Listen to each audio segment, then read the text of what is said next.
Hello everyone, আসসালামু আলাইকুম। Welcome to my kitchen.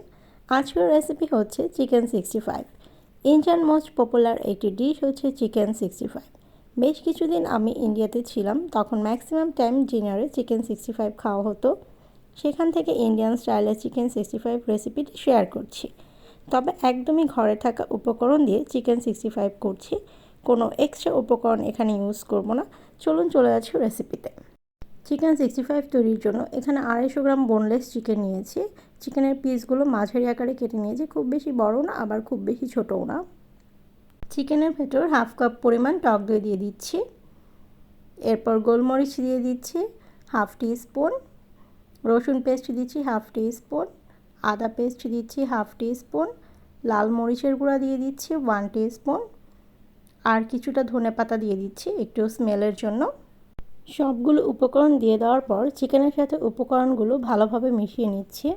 ম্যারিনেটটা একটু ভালোভাবে করতে হবে, কারণ ম্যারিনেশনের জন্য কিন্তু চিকেনটা তাড়াতাড়ি কুক হয়। চিকেনের 50% কুক হওয়া এই ম্যারিনেশনের উপর ডিপেন্ড করে। আর এখানে টক দই ইউজ করার জন্য চিকেনটা খুব সফট আর ভেতর থেকে জুসি হয়। টক দইয়ের জন্যই চিকেনের টেস্টটা ডিফারেন্ট হয় এবং খুব টেস্টি হয়। এখন চিকেনটাকে ঢেকে রেস্টে রেখে দিচ্ছি 30 মিনিটের জন্য। ঠিক 30 মিনিট পর চিকেনটাকে সেকেন্ড টাইম ম্যারিনেট করে নেব। সেকেন্ড টাইম ম্যারিনেশনের জন্য এখানে চালের গুঁড়া দিয়ে দিচ্ছি 1/4 কাপ। চালের গুঁড়া চিকেনটাকে ক্রিস্পি করবে। তারপর বাইন্ডিংয়ের জন্য ময়দা দিয়ে দিচ্ছি 2 টিস্পুন। এখানে ময়দার পরিবর্তে আটাও ব্যবহার করতে পারেন। এখন লবণ দিয়ে দিচ্ছি হাফ টি স্পুন। আপনারা হয়তো খেয়াল করেছেন আমি ফার্স্ট ম্যারিনেশনের সময় চিকেনে লবণ ইউজ করিনি। এর কারণ হচ্ছে লবণ ইউজ করলে চিকেন থেকে পানি ছেড়ে দিত, আর চিকেন থেকে পানি ছাড়লে চালের গুঁড়া আর ময়দার পরিমাণটা বেশি লাগতো। ময়দা আর চালের গুঁড়া যদি বেশি ব্যবহার করা হয় সেক্ষেত্রে চিকেনের কোটটা ভারী হয়ে যায়। এই জন্য চিকেনের কোটটা ঠিক রাখার জন্য ময়দা আর চালের গুঁড়ার পরিমাণটা ঠিকঠাক রাখতে হবে, তাহলেই চিকেনের পারফেক্ট টেস্টটা আসবে। চিকেনটাকে ভালোভাবে ম্যারিনেট করে নিচ্ছি। সেকেন্ড টাইম ম্যারিনেশনের পর আর ওয়েট করব না, এটাকে সাথে সাথে ভেজে ফেলবো। চিকেনগুলো ভাজার জন্য ফ্রাইং প্যানে রান্নার রেগুলার তেল দিয়ে দিচ্ছি।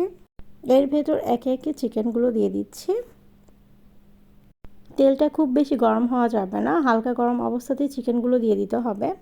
চুলার ফ্লেম মিডিয়াম টু লোতে রাখতে হবে, তা না হলে চিকেনের উপর থেকে পুড়ে যাবে আর ভেতরটা কাঁচা রয়ে যাবে।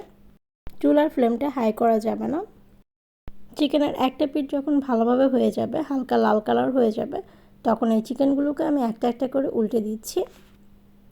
একে একে সবগুলো চিকেনের পিস উল্টে নিচ্ছে। চিকেনের কালারটা হালকা এসছে, এর কারণ হচ্ছে আমি এখানে কোনো ফুড কালার ইউজ করিনি। আমি শুরুতেই বলেছিলাম একদম ঘরে থাকা উপকরণ দিয়ে আমি আজকে রান্নাটা করব, সেজন্য আমি এখানে কোনো এক্সট্রা ফুড কালার ইউজ করিনি।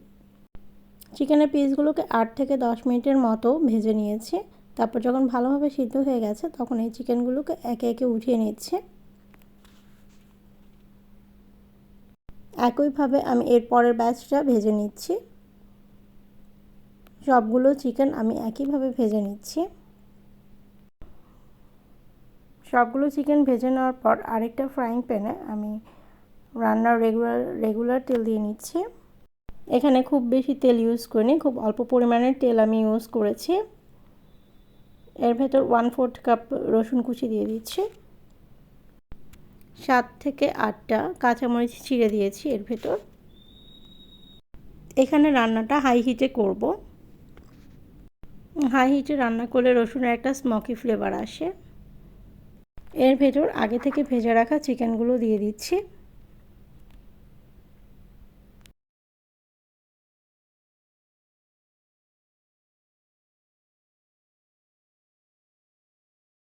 এখানে কারি পাতাটা স্কিপ করেছি। চিকেন 65-এ কারি পাতা ইউজ করা হয়। আমার কাছে অ্যাভেলেবেল আজকে কারি পাতা ছিল না, এজন্য আজকে আমি কারি পাতা ছাড়াই করে ফেলেছি চিকেন 65। সকাল থেকে ইচ্ছে হচ্ছিল চিকেন 65 খাবো, এজন্য কারি পাতা ছাড়াই করে ফেললাম। আপনাদের কাছে যদি অ্যাভেলেবেল থাকে তাহলে অবশ্যই কারি পাতা দিয়ে নেবেন, আর কারি পাতা না থাকলেও কোনো সমস্যা নেই, আমার মতো কারি পাতা ছাড়াই চিকেন 65 রেডি করে ফেলবেন। 2 থেকে 3 মিনিট হাই হিটে রেখে চিকেনটাকে শেষবারের মতো রান্না করে নিচ্ছি। চিকেনটাকে একটু নেড়ে চেড়ে নামিয়ে ফেলছি।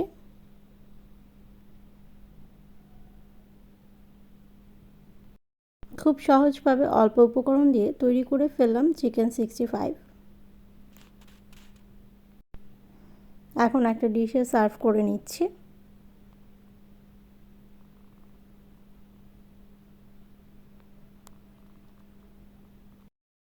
আপনারাও বাসায় তৈরি করে নেবেন এই চিকেন 65 রেসিপিটি।